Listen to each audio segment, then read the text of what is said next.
Hi everybody and welcome to Top Tip Tuesday. Today, tips on dive knives and cutting tools. As scuba divers, you should all be bringing at least one with you just in case on every single dive. However, metal and salt water often has a bad result for your dive knife, and there are a bunch of different styles of dive knives and cutting devices out there, which makes things complicated, so let's just jump straight into the tips. Between dives, it is essential that you dry your dive knife properly and don't just leave it. If you leave it in its sheath, it will hold water against the metal and it is just going to rust. Depending on the metal that it's made from, it can rust in as little as minutes, and if you leave it in your kit bag wet, the next time you're going to see your dive knife, it could have some really deep pitted rust that weakens your knife over time, so dry it. If you dive with a stainless steel knife, coat the metal parts in grease to help prevent the water from even reaching and touching the surface of the metal. You do need to reapply it every so often, but a thin film of silicone grease or something similar, something good for the environment, especially where the metal meets the plastic handle, will help prevent rust from forming and your knife will last a lot longer. So just a very thin film of grease.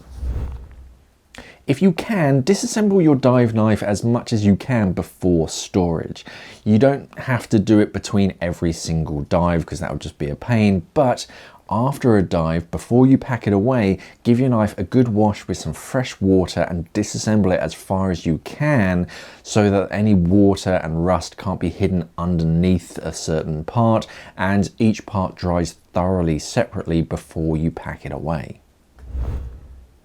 There is a variety of cutting tools available today, and each has their pros and cons and best uses. For most divers, you don't need a huge samurai sword of a dive knife. You're just going to end up cutting the wrong thing accidentally.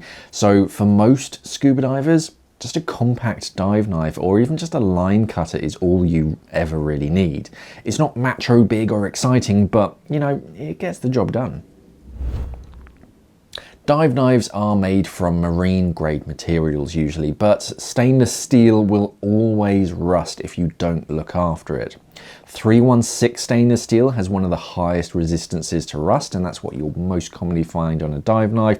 304 is pretty good, not quite as good. It has its other pros and cons, but if you look at the base of the metal part of the knife, it usually has what type of metal, 316 or 304, usually etched on there, so look out for that. Titanium as well is usually the best metal for a dive knife, but of course it's the most expensive.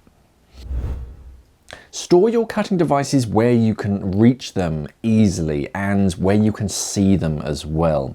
You don't want to be waving your dive knife around trying to put it away and then end up cutting your own gear to shreds because you can't see where you're putting it away. And if one of your hands is tangled up in something, you need to be sure that you can reach a knife with your other hand.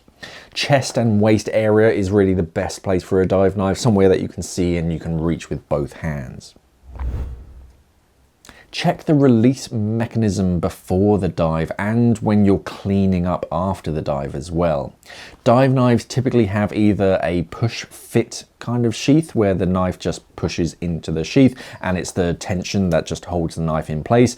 Double check that that still happens before the dive. The last thing you want to do is to, I don't know, giant stride or do flips into the water and then your dive knife falls out. You then notice it and you go to grab it, which is objectively just a bad idea to try and grab a dive knife. But if your knife has a button mechanism, check that the button moves freely, or if anything slides, check it all moves freely and that salt hasn't built up underneath and seize the mechanism when you're cleaning it. Bring more than one cutting device. Diving is all about redundancy. If you can, bring another one. If you can't reach one dive knife, then make sure that you can reach the other one that you brought with you. And that way, if you're bringing down multiples, you can also have dedicated tools for different jobs. You can have one line cutter that you use for thin lines. You can have cutting shears for more delicate work and a serrated blade for sawing through something. So try to give yourself some options and bring the right tool or tools for the job at hand. Blades go dull over time, and dull blades are actually more dangerous than sharp ones because you have to put more force into it, and you're going to be trying to cut for a longer amount of time, and you're just going to end up slipping and probably hurting yourself. Sharpening a dive knife is really easy and it doesn't take that long, but it can make a huge difference when you actually need to cut through something. So once, twice a season or something, just run something over the blade, make sure it's nice and sharp. And that's it for tips on dive knives for now. If you have any tips for dive knives for other scuba divers, then let them know down in the comments below. Head over to simplyscuba.com. I'm going to put a link down into the description below for the cutting device section on simplyscuba.com. Thank you for watching, everybody, and of course, safe diving.